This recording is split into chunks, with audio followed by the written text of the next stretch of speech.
Hi, and welcome back to this series discussing the tarot in 3 houses. Today we'll cover the Empress, the Emperor, and the Hierophant Arcanas, represented by the crests of Dominic, Fraldarius, and Noah. Some quick context for newcomers: 3 houses crest system is inspired by the 22 Major Arcana, the tarot's trump cards, whose upright and reversed forms have their own divinatory meanings. This series covers how the game's main Crest-Bearers symbolize the arcana their crest represents. Think of this as part character analysis, part horoscope reading. Naturally, there'll be spoilers throughout. With the preamble done, let's start with our next arcana, the Empress, represented by Annette Fontaine Dominic.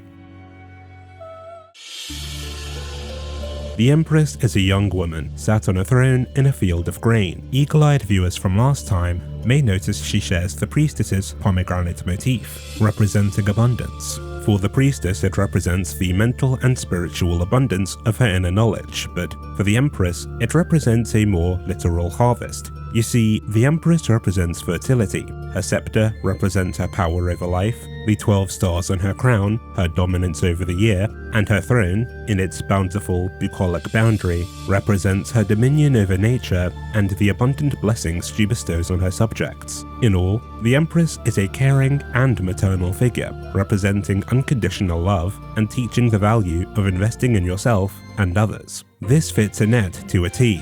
From her vibrant personality, to her persistent thirst for knowledge and high-achieving nature, to her love of traditionally maternal hobbies like cleaning, cooking, laundry and gardening. Though occasionally childish and clumsy, Annette has a nurturing energy that she dips into frequently, particularly in her supports. She gently lifts Dimitri and Didu's solemn moods in their supports, eventually gluing herself to Dimitri's side in their A+ support. We see her help Ash study, consider her responsibility to her soldiers with Caspar, help Ingrid embrace her femininity, and push Linhart to grow out of his laziness, lecturing him like a mother would.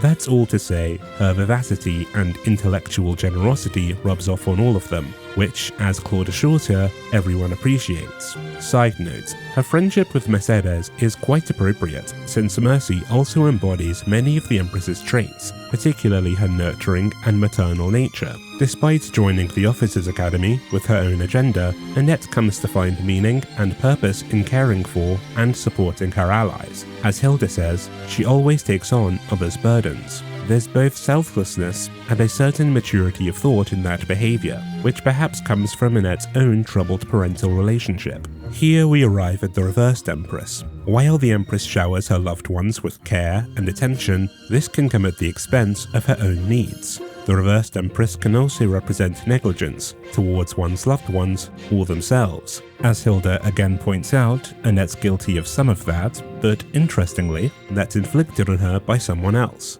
Gilbert. Gilbert's crippling self-worth issues due to his perceived failure at the tragedy of Duska caused him to abandon Annette and his wife, leading to their estranged relationship.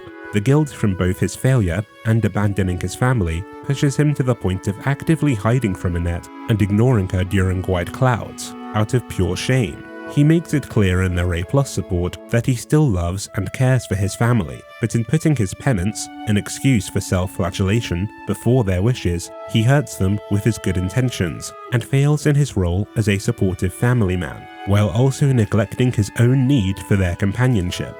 This dynamic is symbolic of the reversed Empress. Feeling unworthy of love makes it harder to show love to those you care about, which only hurts relationships. Gilbert must learn to forgive and accept himself, before he can be the loving husband and father he and his family want him to be. Before you can love others, you have to love yourself. That old chestnut. Thankfully, there's at least a semi-happy ending here. Annette takes matters into her own hands, and forces Gilbert to promise his return after the war, putting them on the path to mending their relationship, which comes good in their paired ending. Annette had every right to tell Gilbert to shove it. I mean, I would've, that's why I'm not the Empress. But instead, she continues being a font of unconditional love, encouraging Gilbert as a father and husband, and shouldering the emotional burden in restoring their relationship. You'd hope the parent who created their rift would be the one to step up there, and the lengths Annette goes to for Gilbert, even when he continually hurts her, arguably displays a lack of self-care on her part too. the downside of her generosity, but she's rewarded for her virtue. Ultimately, while I'd have initially pegged Mercy for this arcana, Annie actually portrays the Empress very well, from her diligence in her studies to her nurturing habits towards others, which she takes to their logical conclusion by becoming a teacher in several of her endings. And in her Crimson Flower ending with Gaspar, she literally becomes a mother figure to his soldiers. Truly, Annette's generosity and cheer makes her a blessing to all she meets. Predictably, the Emperor is the paternal counterpart to the Empress's maternal archetype, reflected in their contrasting yet complementary depictions. The Emperor is a stoic grey-haired man, sat bolt upright on a stone throne atop a barren mountain. His scepter depicts the Ankh, the Egyptian symbol of life, representing the dominion over life he shares with the Empress. His red robe represents his power and passion, while his armor beneath it depicts him as a living fortress. In all, the Emperor is an ideal of traditional masculinity, representing power, order, and stability. If the Empress is a nurturing mother, the Emperor is an authoritative but dependable father, wielding power in the name of peace. From the jump, Felix embodies the Emperor's archetype. Despite his pretty boy appearance, Felix has a masculine image, and his character largely emphasizes his prodigious martial prowess, which, along with his physically oriented gameplay, displays the Emperor's power. And on a deeper level, his personality does as well. Focused, serious, determined, brash, aggressive, practical, the list of adjectives goes on. Felix displays the Emperor's focus on order through his borderline obsessive devotion to his sword training. Presumably along with his crest, his discipline is the source of his prodigious martial prowess. Pretty much nothing can distract him from his singular pursuit of power, and I mean nothing. What do you want? Oh, nothing. Nothing in particular, I mean. But now that I'm here, and now that you've asked, when you've finished up, do you think you'd like to join me in the dining hall for something sweet? I'll pass. I don't like sweets. Also, you're a nuisance. Stay away from me. Felix is a young man of firm beliefs that he sticks to vehemently and uses to offer guidance to others, whether they want it or not. He teaches Ash to be more cautious with his optimism, but also to remain true to himself, and he's the one calling out Dimitri's questionable behavior throughout Azure Moon, voicing his classmates' concerns. Felix's willingness to speak up and impose himself makes him a voice of reason and pseudo-leader here, like the Emperor, not that one. And like the Emperor, beneath his sardonic visage, Felix is pretty caring and even protective, from his aforementioned Ash support to reluctantly offering himself to Mercy as a replacement brother figure and insisting on protecting her. Beneath the Emperor's iron facade is a caring heart. We see that especially with Annette. As I mentioned earlier, the Empress and the Emperor are counterparts. Perhaps that explains Felix's special affinity for Annette. I'm kidding, but the Empress and the Emperor are strongly linked to the goddess Venus and the god Mars respectively, frequent lovers in Roman mythology, so maybe their support being so overtly romantic isn't a coincidence. And I thought Netflix's stock was high enough. But being serious, Felix and Annette share a major commonality. Both face paternal issues due to the tragedy of Dusker and Vargas's knightly culture. Annette's father abandoned her in shame, robbing her of a supportive presence in her life. For Felix, he lost his brother during the tragedy, and his father's reaction reveals an impassable incompatibility in their morality and worldview. These issues represent the reversed side of their respective arcanas. Considering the Emperor and the Empress are counterparts, that's a cool parallel, if intentional. So let's discuss the reversed Emperor. This is where structure and rigidity become inflexibility, stubbornness, and struggles with authority. Felix and Rodrigue are both guilty of this. Rodrigue glorifying Glenn's death comes from him buying wholesale into Vargas's chivalric values, and spoils his relationship with Felix, as he unintentionally invalidates Felix's grief over Glenn's death. As for Felix, he considers his homeland's culture distasteful at best, and dismisses his father for purporting it, which ultimately ruins their relationship in several routes. In fact, Felix's stubbornness strains many of his relationships. Besides shunning socializing for swords, Felix avoids anyone who doesn't share his exact perspectives, particularly on knighthood. a black and white manner of thinking that, as Seteth points out, will eventually leave him with no one, an empty throne for the Emperor.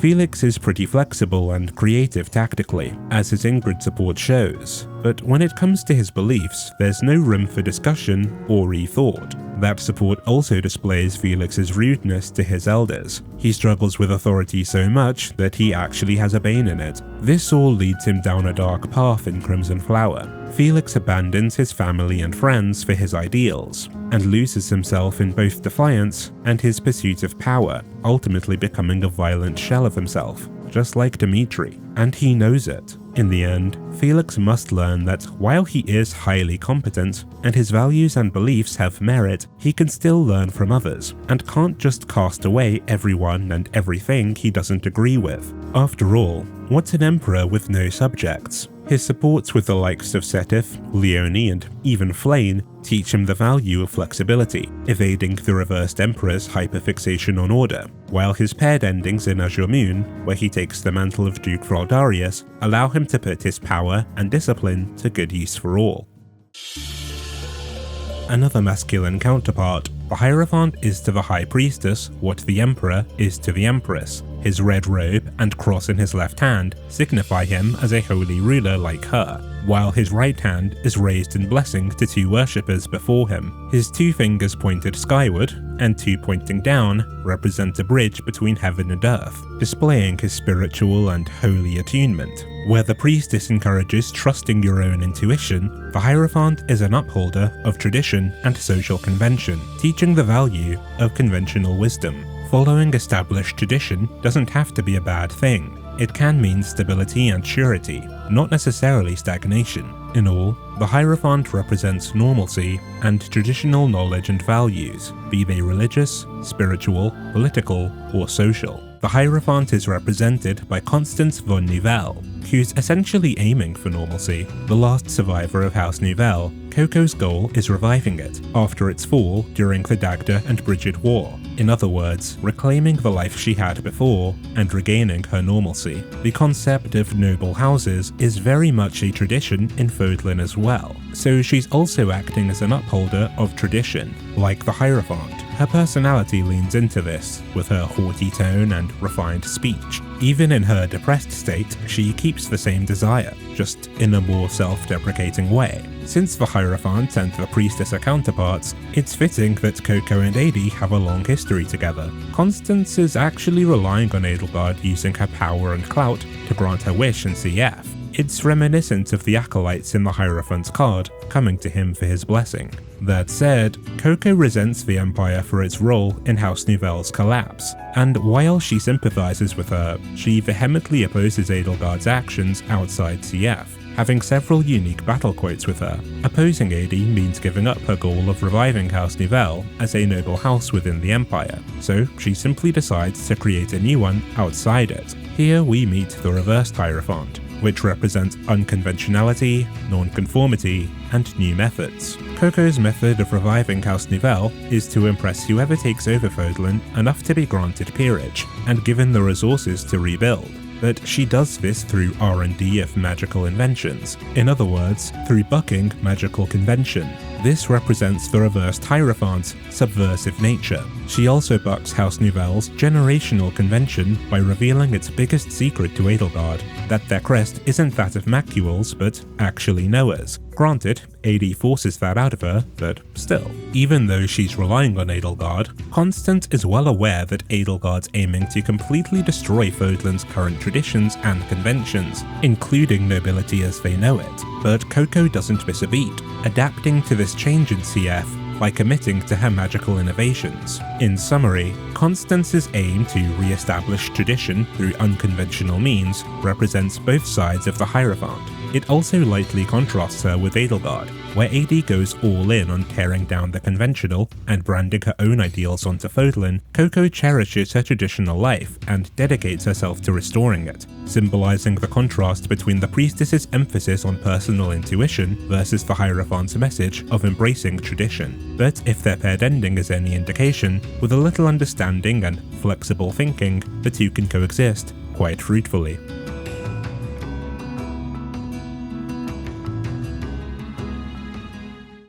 And that's a wrap. You know, I'm already glad I'm doing this series because I'm getting to do these mini analyses of characters that I probably wouldn't consider otherwise. Like, I've been meaning to make proper character analysis videos of Rhea and Felix for a while, besides these ones, and hopefully I'll still get round to them at some point, but Annette and Constance?